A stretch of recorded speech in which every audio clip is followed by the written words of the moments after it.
जयधारी माँ। हर जीवन अनेक प्रकार के रंगों से भरा हुआ है। बातचीत वही रंग बांटेगी आप सबके साथ।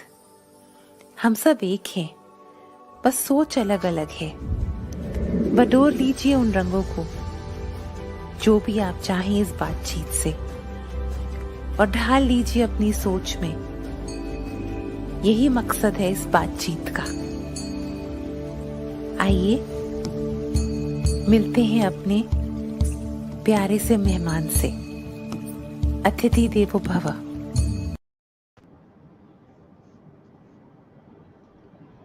जयधारी माँ। जयधारी माँ। हमारी ऑडियंसेस का स्वागत है। जयधारी माँ आप सबको नमो एंड प्रणाम to everyone's faith, devotion, prayer, form of prayer. आज के हमारे अतिथि हैं Luke Coutinho, mister Luke Coutinho. चर्चा करेंगे वो आपसे अपने काम के बारे में, अपनी शेयरिंग्स के बारे में बहुत कुछ बताएंगे। He's taking us back to our roots. His dedication to the cause is incredible. वो हमें हमारी एंशिएंट विजडम की तरफ वापस लेके जा रहे हैं। He talks about the wellness of the heart, body, mind, soul, and senses. The senses are as important as the other four factors. He talks about complete wellness. Let's see a video on him and meet him and talk to him. जी।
Very welcome.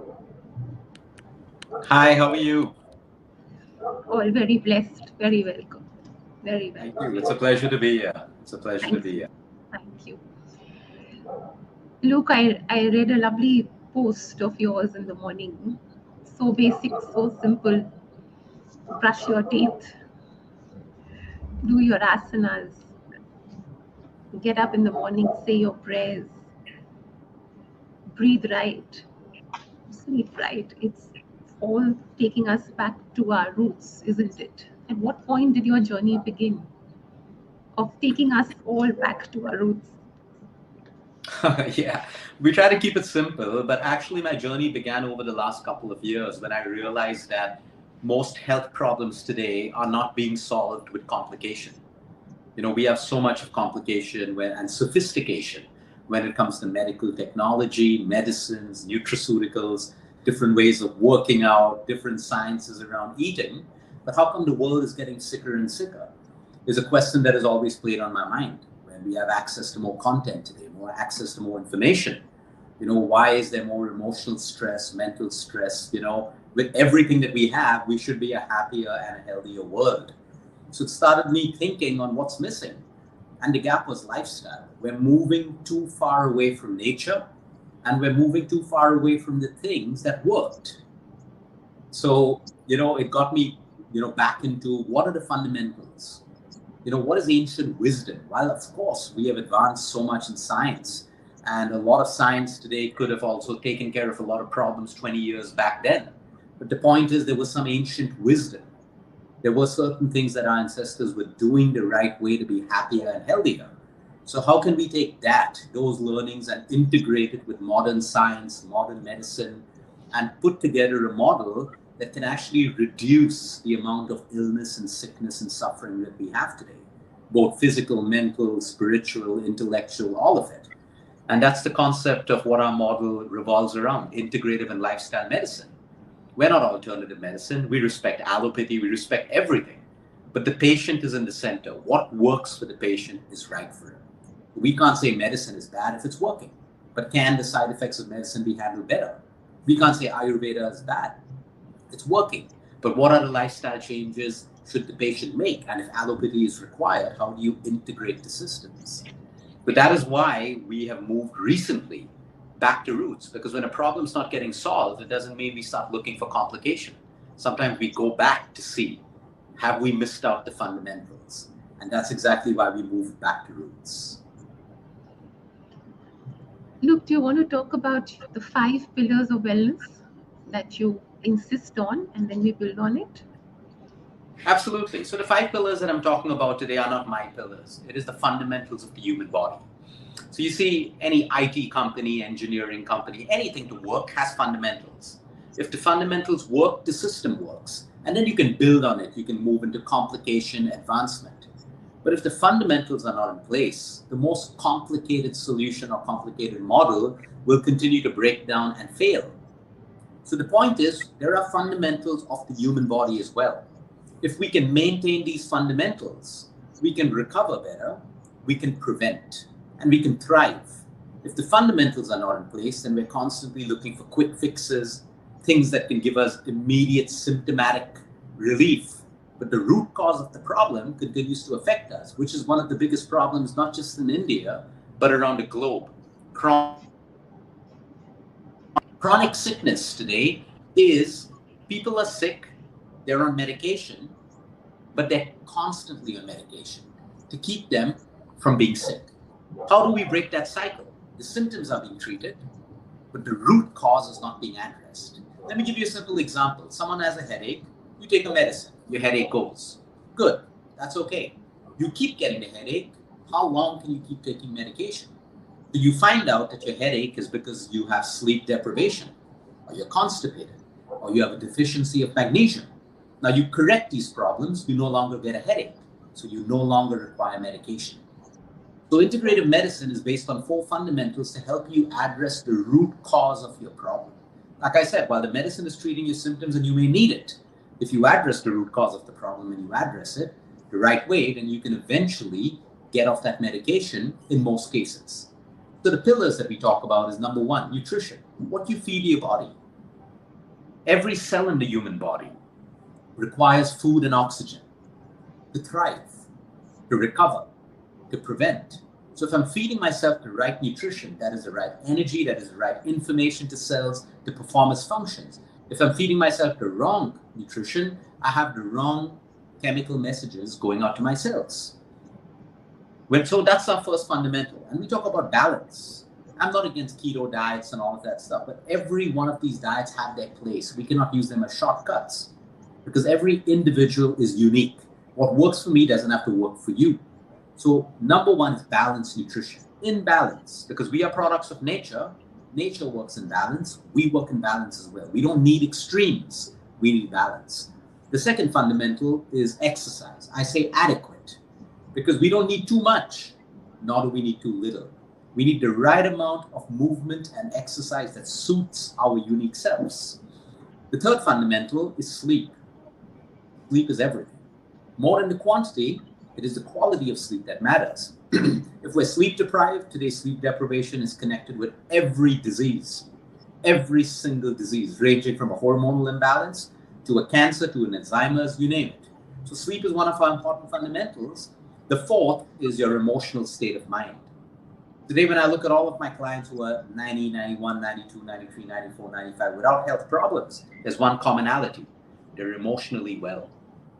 The emotional state of mind determines the physical state of body as well. So we look at emotional health as well. And the fifth fundamental is the spirit that each and every one of us have.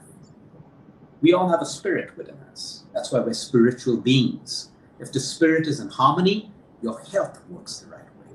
If our spirit is in disharmony, we invite disease, or we're more vulnerable to disease that can affect us. So these are the 5 fundamentals that we have. You're talking about a very important factor also. That's about listening to your body, listening to your heart, listening to your soul. I have observed that in my mother since I was a little girl. She has a rhythm to her day. She has a rhythm rituals to her day, and she listens to her body and eats accordingly. And she gives that nutrition to her body. Mommy, you want to talk about it, and then we take it to Luke? How lovely hearing you, Luke. Pleasure to be here. Pleasure. It's wonderful when I heard you, studied you. I felt good because I was doing unknowingly what you're saying is the right pillars. I think I was surprised myself because I didn't research the way you did. I didn't study the way you did, but I thought that made sense. Your 5 pillars. That made my life more organized and disciplined and fit and enduring and enjoyable. Enjoying the work in uniform while being fit, while being happy, not being stressful, while not giving stress to others. That's for them to choose. But I think it's very interesting what you said. Tell me, were our ancestors not stressed up? Because these days we're all very in a hurry and we are stressed up. We got so much more to do, difficult choices to make. We got more money to spend, or don't know what all to spend on. And we are short of time. We want to do more, but we're short of time, right? I think what was the difference between our ancestors and us now, as far as time is concerned, environment is concerned? Could you?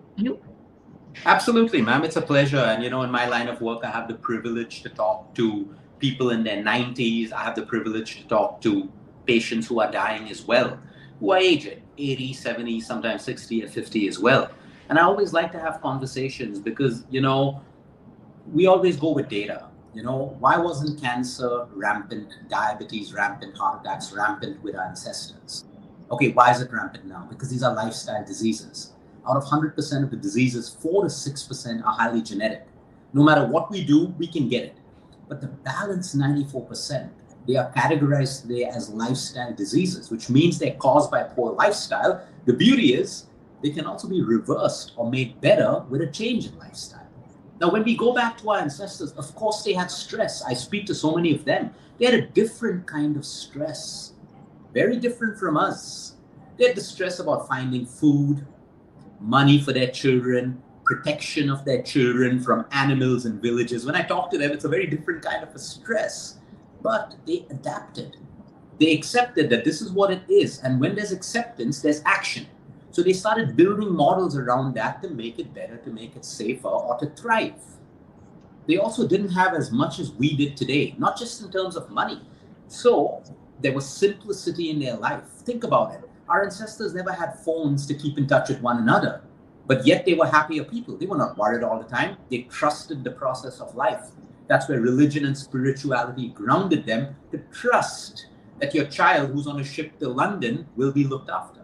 You couldn't be on a phone, you couldn't be on FaceTime or WhatsApp. So it was a very different mindset and perception.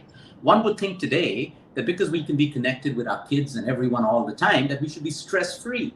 But it's more, because too much of anything is a bad thing. So the stress that our ancestors had, our parents had, they also learned to adapt, because life teaches us to adapt. Today, we have a different problem. Entitlement. Entitlement doesn't make us strong. Entitlement makes us weak. When we're constantly looking out for solutions from everyone else, from social media, it doesn't make us strong. We have more information today, but yet the population is so insecure. Our ancestors had very little information. They were more intuitive. What does intuitive mean? They followed their gut instincts. How did they know that this mushroom is poisonous and this one, if I eat it, I'm going to die? How did they know that? There were deaths, maybe through trial and error, but instinct. They looked at animals. Which animal eats this? What happens? So they lived very aligned with nature. And with nature, we naturally thrive. Today, when we're amidst AI and algorithms and everything that thinks it can be smarter than a human being and never will be, the point is we've lost inner connect with our intuition. That inner voice is the most powerful and intelligent voice.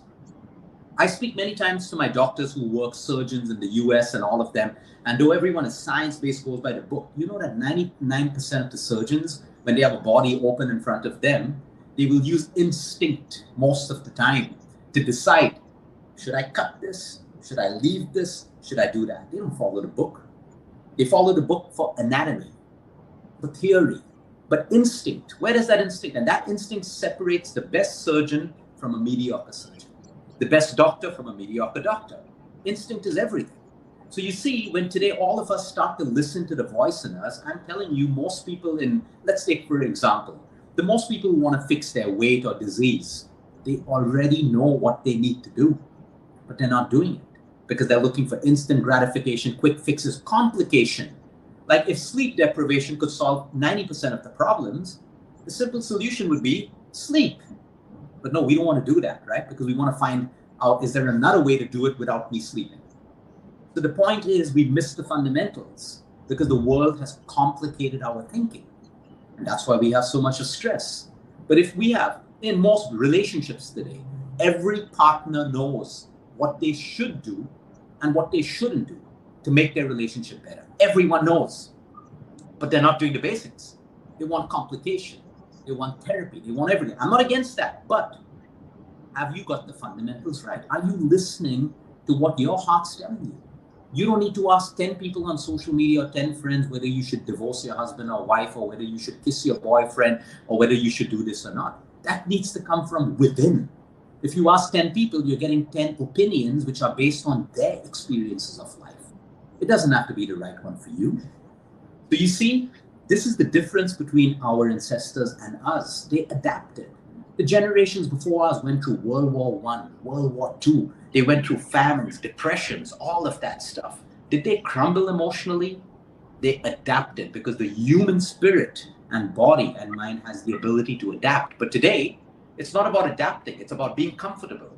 Everyone's trying to make everyone comfortable. We lose our ability and our survival instincts to adapt. And when that happens, the system breaks inside of us and outside of us. And that's exactly what's happening today. So these are my observations to answer the question that you asked me. Lovely. How wonderful. How basic, but how very fundamentally true. Very basic, but substantially true.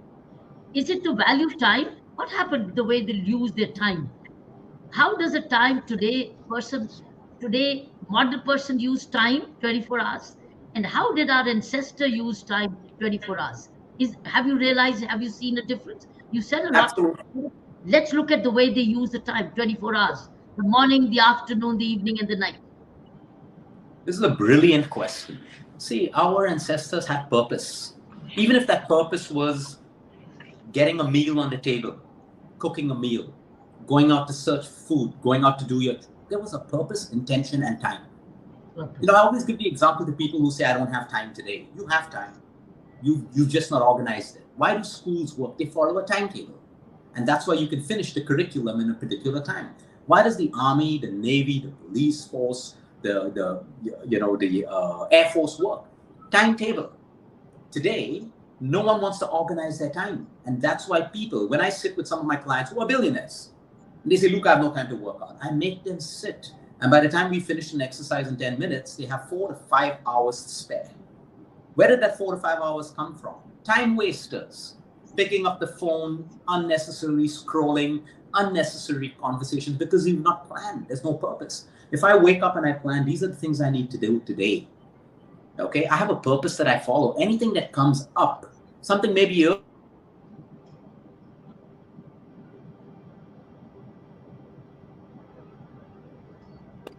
there may be something that we need to handle urgently. But the point is, it's distracting me from what I set out. So a lot of people don't have intention set into their day. And the second thing is, today people don't like routine. Everyone wants to be flexible and free. When you're flexible and free, you've got to also be open to time wasters coming into your life. If you go back into ancestors, there was routine. Today, the world is telling you that you don't need to be bored. Let's give you more and more entertainment. So we are programmed to think that routine is boring. But when you have routine, you save all of your time. So for example, we have 24 hours in a day. Let's say, I'll talk about my schedule. 8 hours of sleep, that's what my body needs. I need 8 hours to function. So I actually don't have a 24-hour day. I have a 16-hour day. Now, how can I be effective with 16 hours? To see my patients, exercise, me time, family time, parent time. So I work with a budget of 16 hours and I make it work.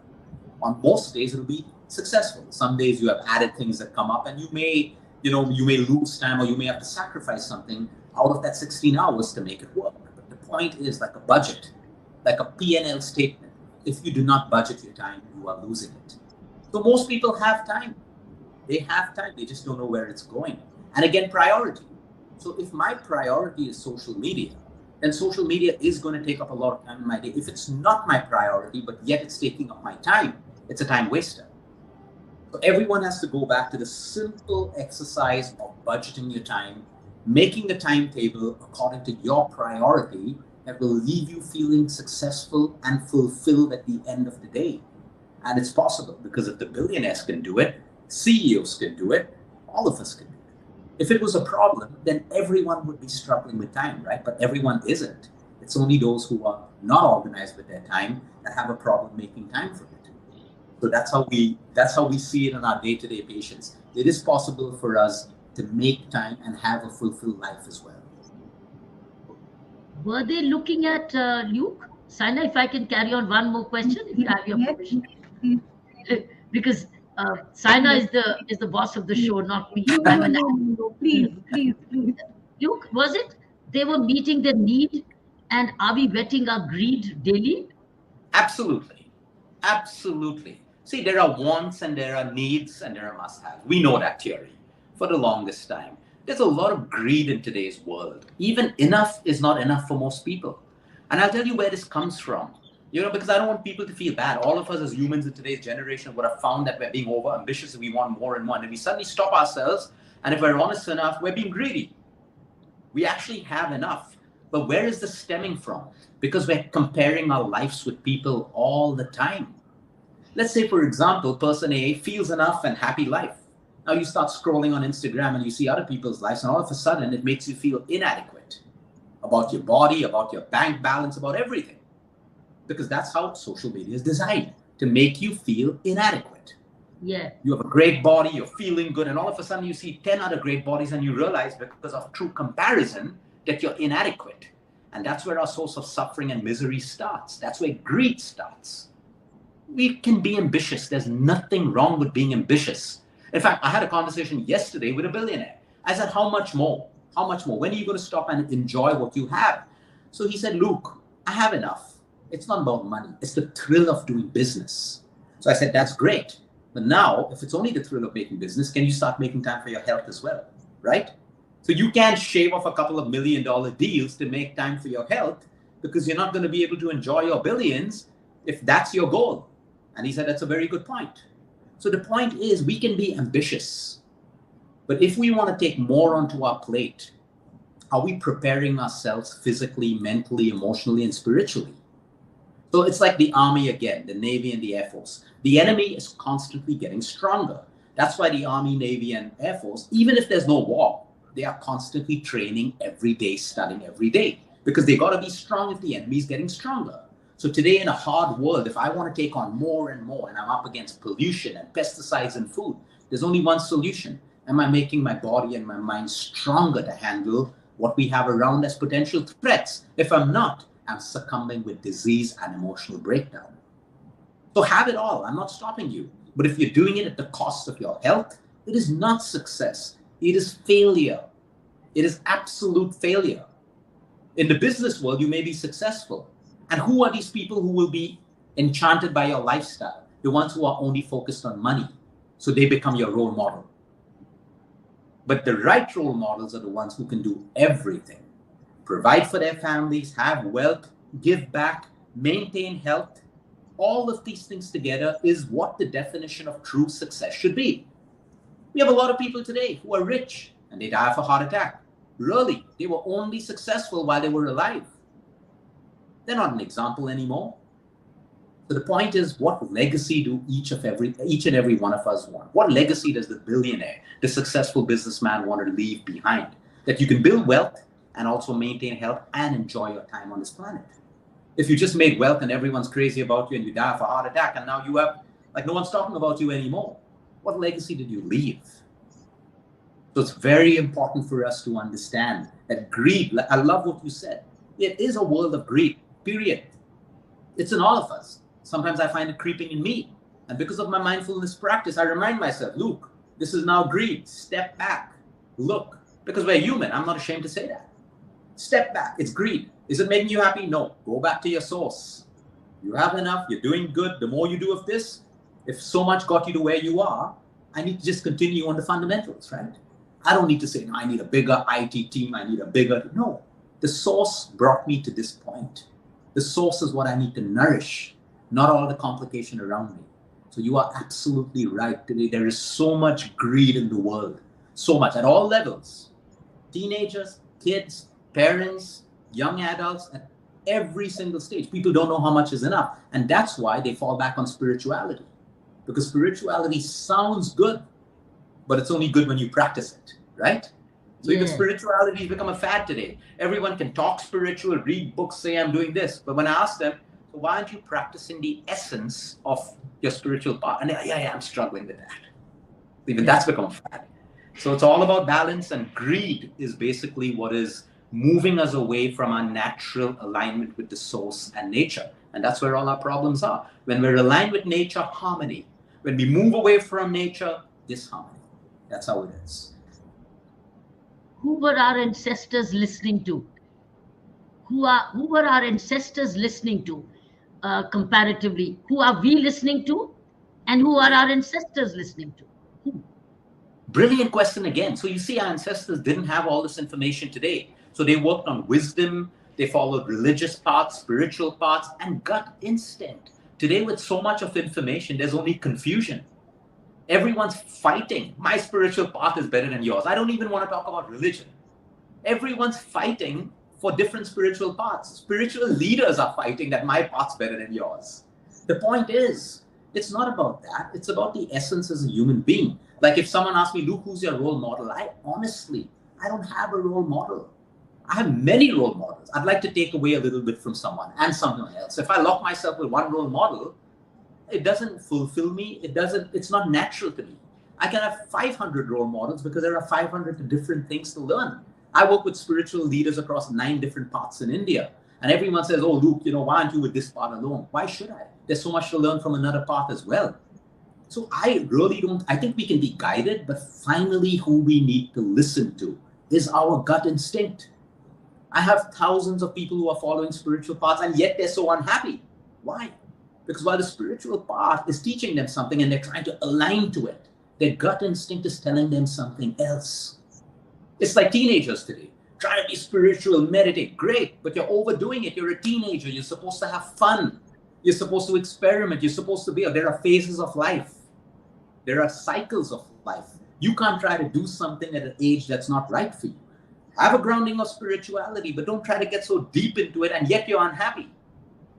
As a teenager, you're supposed to have fun in the right way, in a safe way.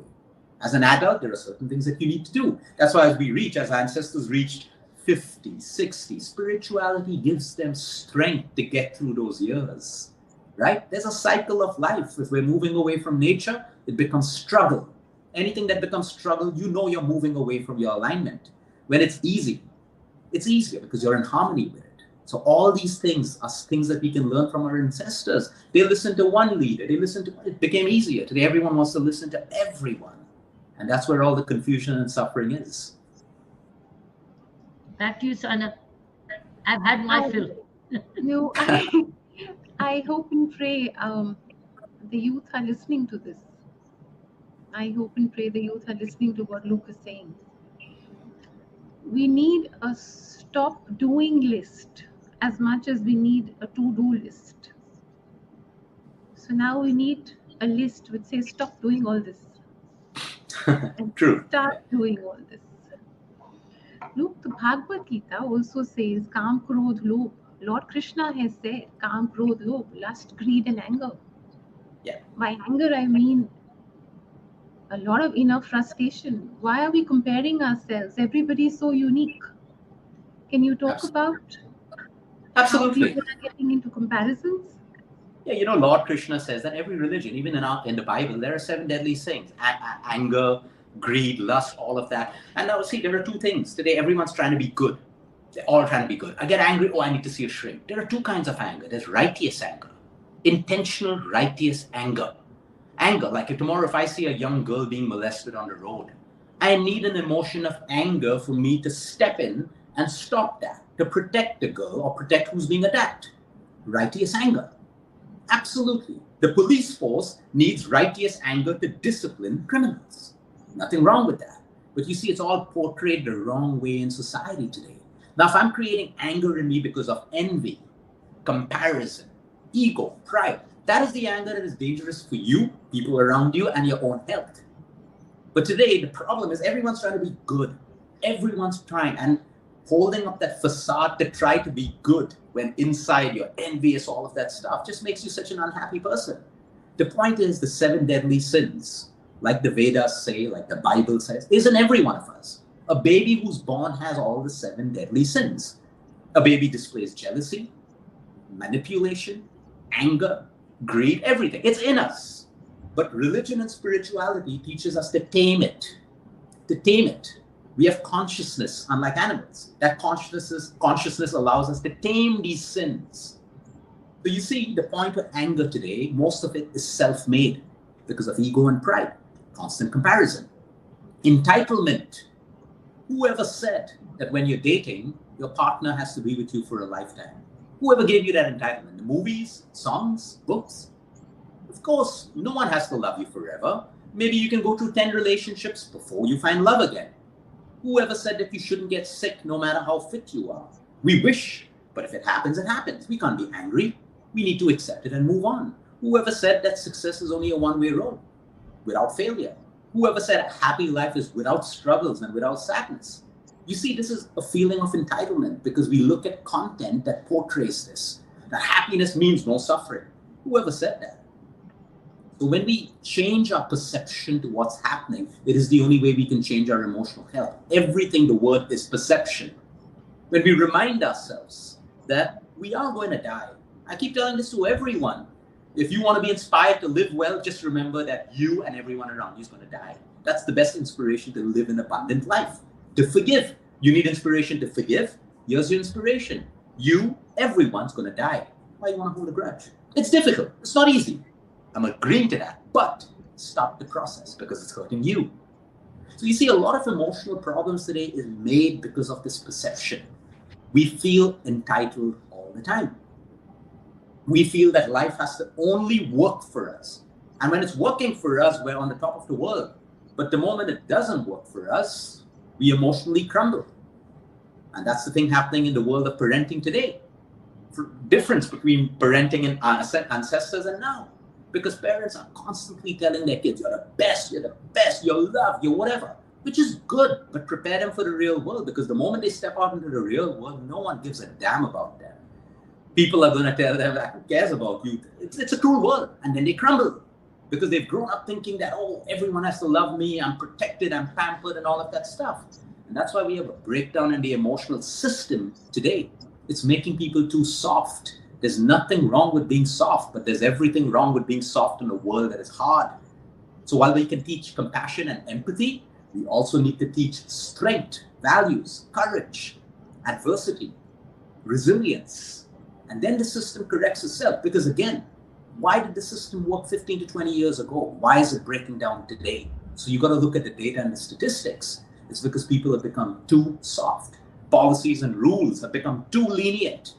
It's allowing where there needs to be a rule, there needs to be a rule. But the point is, how we do it, with compassion, with empathy, that's the difference.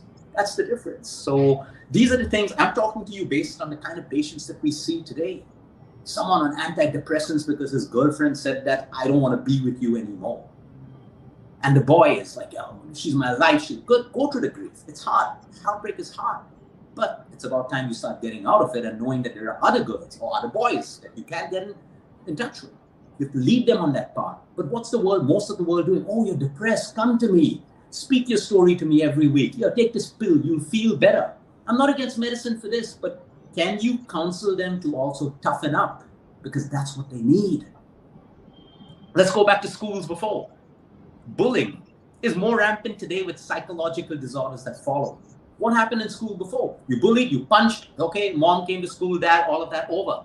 Today, you punch the bully, the school psychologist has made you the victim. Oh, you punch someone, violence, come, become my patient now. This is happening in schools across the country today. So the point is, we disable the self-defense at an emotional and physical level of a child. So the child, whenever is hit with adversity in life, needs therapy, needs a shrink, needs medicine, needs drugs, needs alcohol. And that's why everything I'm talking about is on the rise today, despite being in a world where we have everything, comfort, content, and all of these things. So, anger, when people are angry, I always say, ask yourself, what is your source of anger? If it's righteous, great. You can watch the news, find something's not working out, you'll feel anger in your heart. But my point is, every other kind of anger which is becoming chronic, every day you're angry, every day you're snappy, every day you're frustrated. The problem is within you.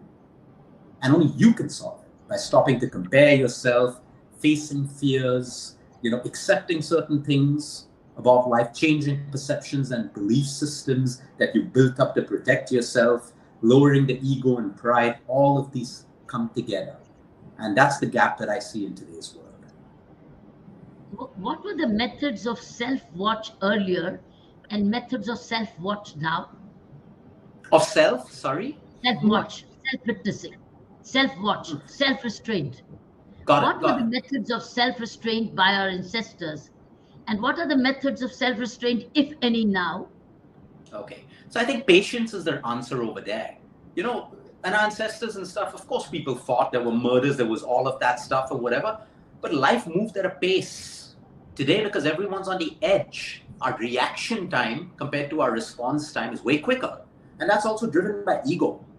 It's also driven by ego. See, like right now, if someone says something nasty to me, okay, my ego wants to respond immediately because my ego's job is to make me feel good and right all the time. But if I listen and I come back later with a response, I'm not going to be a doormat. I'm not going to accept what the person said, but I come back with a response, thinking in that space between reaction and response. Maybe this person's having a bad day. Maybe he just doesn't like me. I will still respond. But now I'm not thinking with my ego. I'm thinking with my brain and my heart. So the difference is there was more peace at that particular point in villages because the egos were controlled. There was no need to do that. Today, why do we need our egos to protect us? Because again, we want to be someone in society. We're scared of being judged. We're scared of being ridiculed. We're scared of being compared amongst one another. So when that comes into a society, it's only the ego that can protect you. So when you look at a lot of stuff happening on social media or even in real life society today, all of us know most of them are ego-driven behaviors, which is not necessary if we are being who we are. When we're trying to be someone else, when we're trying to portray a facade to our world, to our people, even in our relationships with everyone, there's a lot of energy that goes into holding up that facade, and that's your ego. And that's why it becomes so frustrating. But when you decide that one day when you mature and say, this is who I am, this is who I am, accept me, don't accept me, what happens? You're living life not from a space of ego, which means small things don't trouble you anymore. You have the space to respond rather than react. You build your own inner peace. People who don't have inner peace today is because they have an ego and pride that controls every decision and behavior of them. That's how it is. I'm glad we've spoken about all these emotions. Talking about emotions and heart, we're going to take 2 minutes and show you your heart, and then carry on the conversation. If you haven't seen it already. No, I haven't. I'm interested. You showed.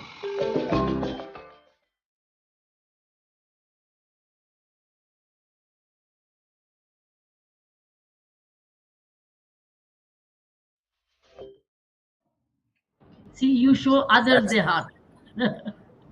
That's beautiful. Thank you so much. That is so touching. And you are right. That is my heart space. Yeah. So you got it right. Absolutely. And we carry forward our conversation because there's a lot to ask you, but we do it together. There's a surprise for you. We do it together. Heart, body, soul, mind. We do it together. Please, let's get them on the show, please. That's a surprise. That's a surprise for Luke. Wow. Wow. Oh, lovely. That's Daddy. Oh, wow. It's amazing. Thank you so much. Hi. How are you all? Good. Natasha, Lovely. very welcome. Thank you. Natasha is Tiana. yes, and that's little Tiana.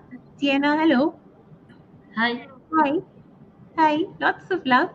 That's Luke's daughter, and that's Luke's wife. She's also the MD and CEO of the vision that they're sharing together. Would you like to talk about that, Natasha? The vision that you share together? Yes, absolutely. In fact, a lot of people only know this part of Luke and haven't been a part of the journey from where it all started. But Yes. it all started like 7, 8. In fact, I would say about 10, 12 years ago when, we were both still with IBM and Luke was working multiple jobs. He would wake up at 5 in the morning, go train his clients, and go back, do a full day at work, come back home, make his own dinner. In between all of that, already working on, snippets of his first book that he published. So it's been a really interesting journey, from the small team that we started off with, at IBM, finally, he decided that this was his main calling, this was his main passion. And he decided that it's only fair that, we follow that passion.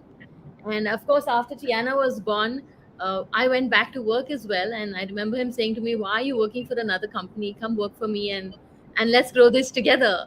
And that's how the whole thing started. We started with a small team. I think there was Luke and another nutritionist, and now we're a large team of almost 170 people.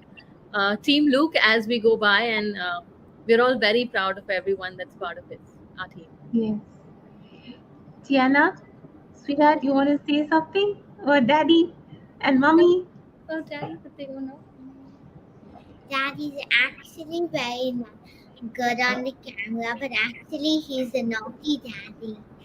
Naughty Daddy. Now tell us, Thanks, yeah. what makes Daddy naughty? Tell us.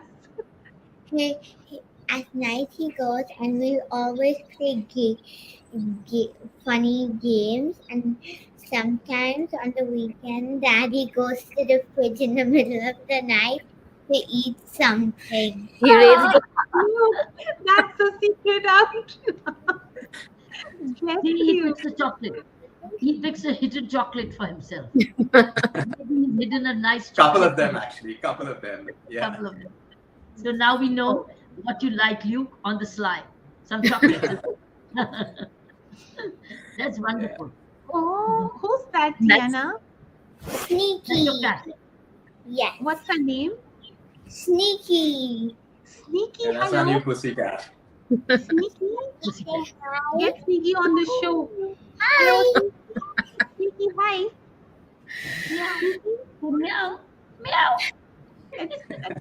that's Sneaky. Tiana, Lord bless you. Do you pray with Daddy together? Do you pray with Mommy and Daddy? Yes. Yes. What do you pray? How do you pray? What do you pray? Just sit down and pray. Stop scratching. How do we Okay. normally pray? We normally at the end of the day before going to bed, we all get into bed. We of course put her to bed a lot earlier, so we all sit in bed and we don't normally just pray, but we basically thank the Lord for everything that we're grateful for today. So we try to find three, four, five things. Sometimes it could be just one or two things, but something that we're grateful for. Of course, always our own health, our parents' health and well-being. But that's something we normally do every day before going to bed at night. That's beautiful. Luke, Luke, you promote families eating together, coming together for dinner. How much do you promote that? Where families do dine together, not late night dinners outside all the time, formal dinners, official dinners, but home dinners where they dine together and then they pray together. How often do you find that missing? 100%. We promote that because today a lot of families, it'll actually build a culture of health and togetherness in families. If families eat together, because if you're not eating together, then your distraction becomes the phone or the TV, which you shouldn't be doing when you're eating together. And since most families today, people are working, no one's connected, at least these meal times or one meal time in a day, it's nice for the family to get together, eat together. And especially if you have children, because your children are watching what you eat. It's very important. Rather than the parents telling the children to eat greens and order them what to do, when they see you eating it, it becomes part of the family culture automatically. So we absolutely promote people eating together, praying together, something I've learned from my dad and mom. We always said the rosary throughout our lifetime. So I think it's also nice to do it together because you get that time to align and it builds an energy. Everything in life is an energy. So yes, 100% is what we promote that actually and encourage people to. And the cooking, who cooks? Is it gender boxed or is it gender neutral? It's gender neutral, to be quite honest. I love to cook. Natasha doesn't like to cook at all. We have someone to help us because I can't obviously cook all the time. But yeah, we have someone who helps, at home to cook for us. Ideally, that's how it is. Basically. Yeah. You promote that gender neutral cooking home. I don't bring in the gender neutral thing. I just try to tell people, and a lot of men and women, that learn how to cook. It's not about me being in the kitchen. It's a survival skill. There's so much of joy in cooking. Some of my billionaire clients, they cook. They go home to cook. It's their stress buster. And the point is, why should a man be dependent on a woman or a woman be dependent on a man to cook? Learn how to cook. It's basic survival. Because everyone who doesn't, they use Maggi noodles. My point is, what's the shame in learning to cook? What is the point? It's such a beautiful thing to do. And of course, I myself, as much as I would like to cook, I don't have the time, so I will have a cook at home. But the point is, if my cook isn't there tomorrow, I can still cook. I can cook for my entire family. For days if I have to, we will eat food. I don't have to Swiggy or Zomato because I can cook. I still may Swiggy and Zomato if I want to eat outside food, but I can still cook. It's something that I believe children should be taught in school, boys and girls. It's not a gender thing. It's about individuality and it's about having a skill to cook so you're not dependent. Otherwise, you have an excuse. Men go abroad and stuff. Oh, I can't cook, so I'm eating junk. That's an excuse. Learn to cook. I have men who are 45 who have learned to cook. I have women who are 45 who have learned to cook. So a lot of women have, even if they want to cook today, they don't cook because they believe that they've been pushed into that whole gender thing that, oh, why should I cook? The point is, move out of that frame of mind. Cook because you love it, not because you have to. Because you're in control of the oil that you use, you're in control of the ingredients. It's not a man-woman kind of a thing anymore. It's about you being able to select your ingredients, cook it, and of course, if you don't have the time, have a cook. But it shouldn't become a man-woman, woman-man thing. I believe everyone. I'm going to teach my daughter how to cook. She should know how to make the basics. Even if I have a cook, the cook has already taught my daughter how to make a simple dal, all of that, and she cooks, and she loves cooking. So the point is, we can do it. It's not something that we get to choose. We should know how to cook, at least the basics. That's what I believe. Lovely. Can we do a little Baatcheet with Tiana? Tiana, this is a little Baatcheet with you. What's your favorite color? Purple. Purple. Wow. And which is your favorite place to go to? Goa? Oh, No, yes. Go on, Australia. tell. Australia. Australia? Australia. Lovely. Lovely. And what's your favorite subject? Writer's workshop. Writing. No, writer's workshop. Writing. And you like reading or watching I like to read and watch. and watching? Okay. And Daddy said you know how to cook a little dal? No, I know how to make corn risotto and eggs. She's showing off now, yeah? Photo. But she makes an amazing prawn risotto. Her prawn risotto is unbelievable. Unbelievable. So, Tiana, Daddy's saying that the prawn risotto you make is unbelievable. Yummy. Auntie is a vegetarian. But Auntie Make a is mushroom risotto for auntie. you can make a mushroom risotto for her, right? Is it corn vegetarian? No, prawn is seafood. prawn is seafood, but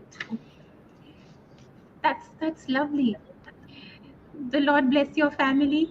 Coming to a little question, this is what's coming to my mind. You all of you, both of you are into sharing your gift and giving care. How important is the energy and the love a caregiver holds in their heart? How important is the energy of the caregiver? So I think the energy is everything is energy. So if I start off my day on a bad note, okay, because for example, Natasha and I have had a fight. Okay, I'm giving you an example.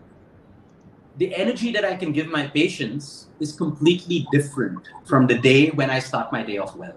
Absolutely. So as a caregiver, a doctor, a surgeon, and I speak to this about all my counterparts. We have pediatric surgeons in Canada. They all say the same thing, which is why it is so important for us to be able to disconnect the two.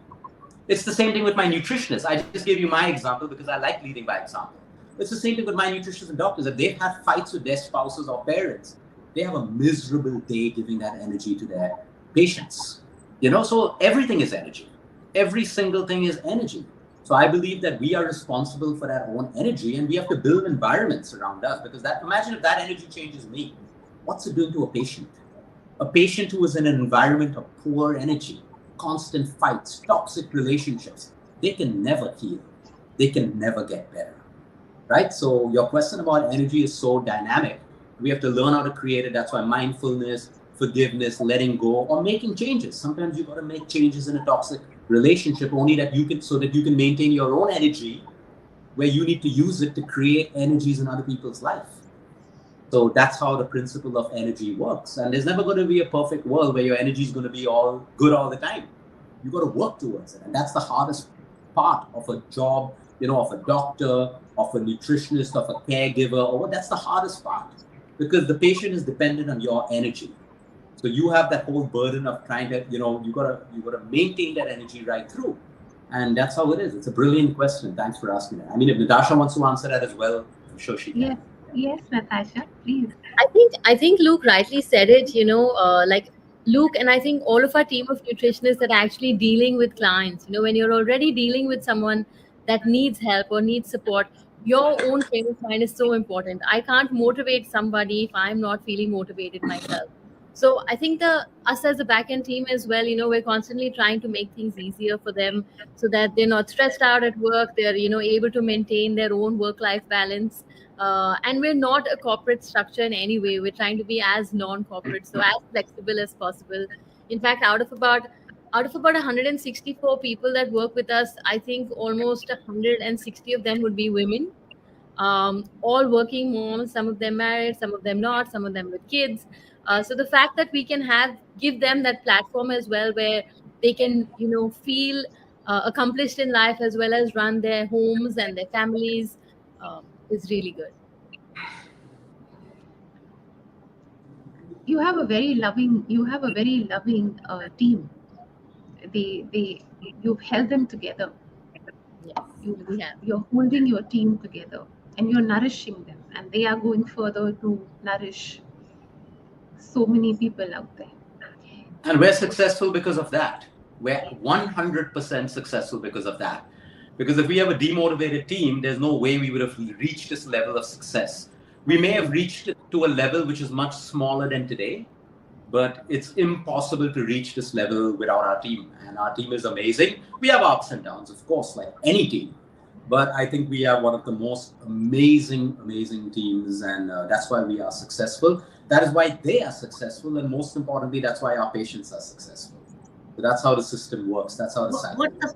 Luke, what are the key methods you adopt or practice in keeping your team recharged, positive, motivated, together? What are the key practices, if any, the key ones? Yeah, so I don't follow the book. What makes me happy? Like, I built my whole vision of my company. What made me happy when I was practicing alone? I wanted the flexibility of dressing the way I want.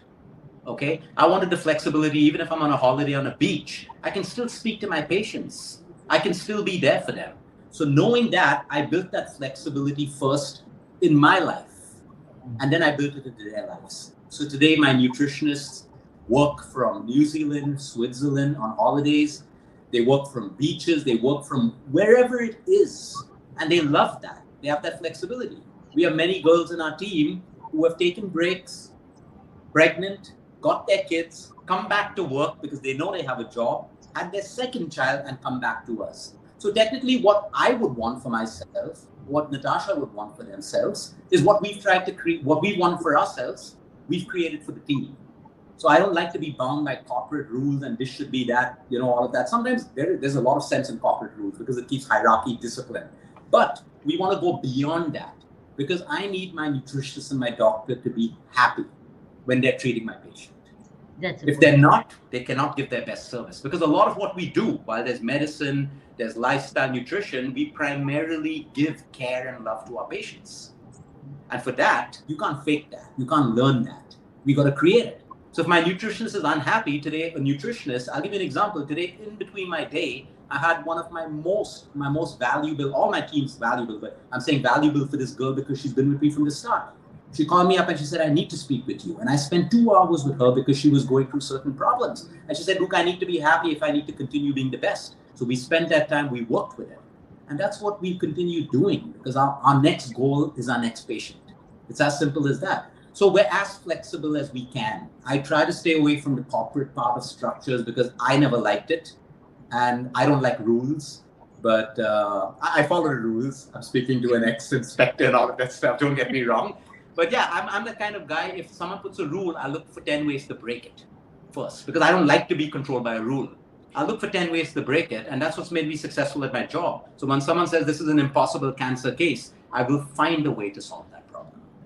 So, the point is we've tried to be lenient yet disciplined, yet assertive, and that's what's worked for us. That's what worked for us. And there's one thing that I keep reminding my team, while you can, as organizations grow, people want more money, and that's absolutely yes. Our payment model for 90% of our team is the most unique concept that we have in India.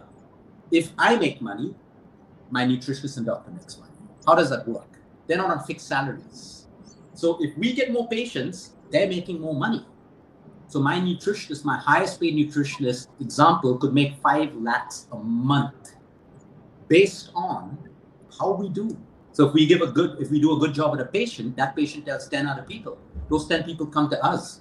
Who gets to service them? That nutritionist. So the model is built in such a way that you can become as wealthy as you want. There's one thing that we're going to take back from you, your best that you give your client. So that's the model we work on, and it's a successful model. At the end of the day, if I'm growing, my team grows. So the people who don't grow, don't grow. The people who grow, grow. There's always going to be 2 kinds of people. So it becomes an inspiring model by itself. How much are you stretched out? Aren't you in too much demand which you're unable to meet, Natasha? I'm not stressed. I'm not stressed. Stretched I'm out? not stressed at all. Not stressed, stretched. Stretched. Oh yeah, I am stretched, and I think the biggest thing is because there's one of me, and people want to meet me before they meet my team. But I think I've become a little more assertive. I know how to handle it. We have a great pipeline. So now Right. people know that pipeline. So they know that as long as we spoke to Luke for 5 minutes, we go to your team. But give me that 5 minutes. Right. So some days are stretched because you have ad hoc cancer cases, someone gets diagnosed, and of course there's so much trauma with that. They want to speak, they want some reassurance. So those days are a little bit stretched. We have patients in, London and New York, East Coast, West Coast. So sometimes the nights get stretched. But it's a beautiful model. I don't see it as a problem.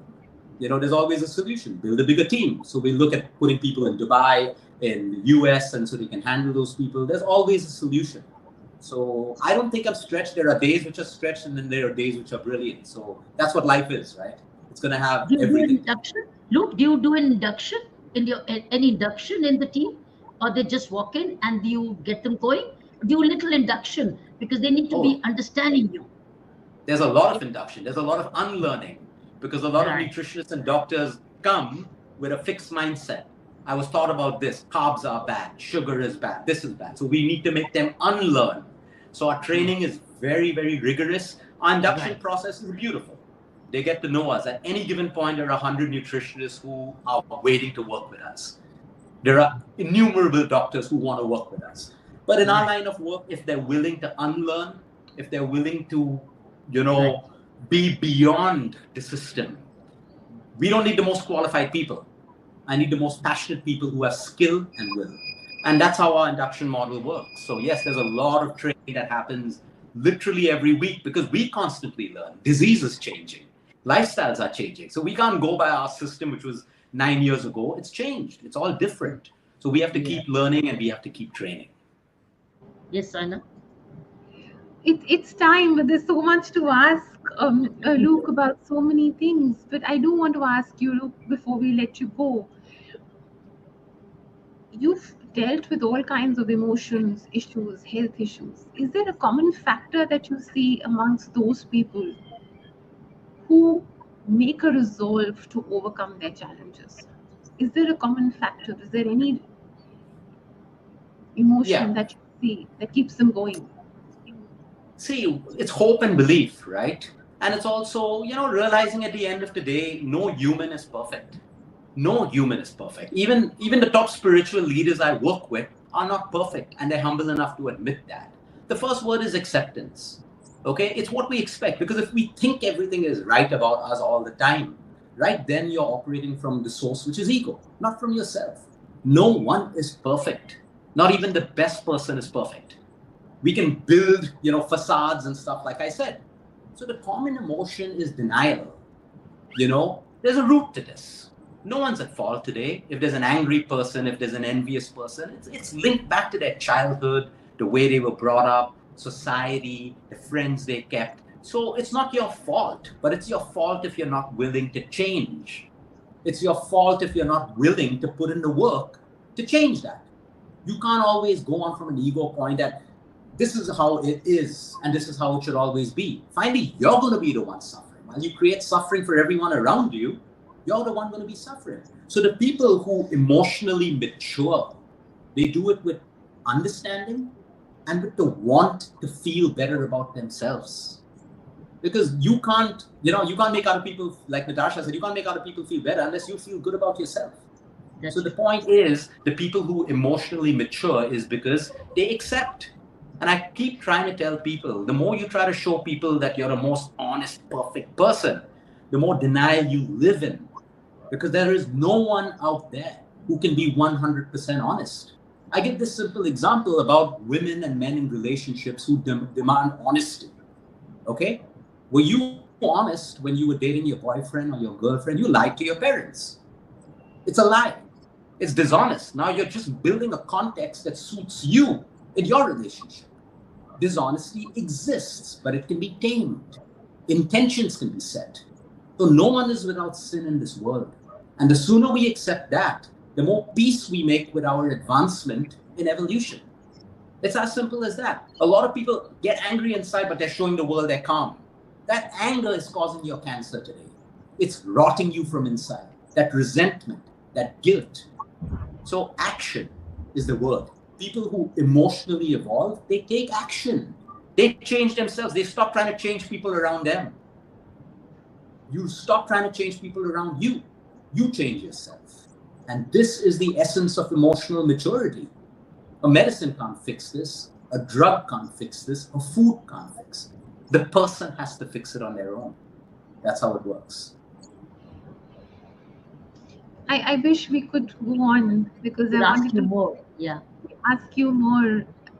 Natasha, you're part But of we'll keep track of your YouTube. We'll keep track of your YouTube channels where yes, you talk to us and so often. You talk to everybody so often, regularly. Very good, Luke. You are continuing to upgrade mindsets. Probably dry clean them and make them see their mirrors. Luke, we watch that. Thank you.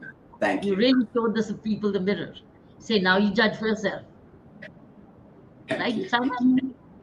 yes. Natasha, you're a part of an incredible journey with Luke. What's your vision ahead? Our vision ahead is, of course, to continue, helping people, making sure we're able to. It's not about how many clients we have, it's really about impacting people's lives. So we're not really, today we have to have 200 clients, tomorrow we want to be 300 and then 1,000. It doesn't matter to us. For us, it's about really the quality of clients that come to us and the lives we're able to impact. So I think that's our overall mission. And like Luke rightly said, there's no point doing all of this if we can't maintain our own well-being and balance. So to also be able to enjoy life ourselves, to be able to spend time with each other, with our daughter, and that's something we'd like our team to do as well, to be able to have that family time. So which is why we don't overburden any of them with a lot of clients.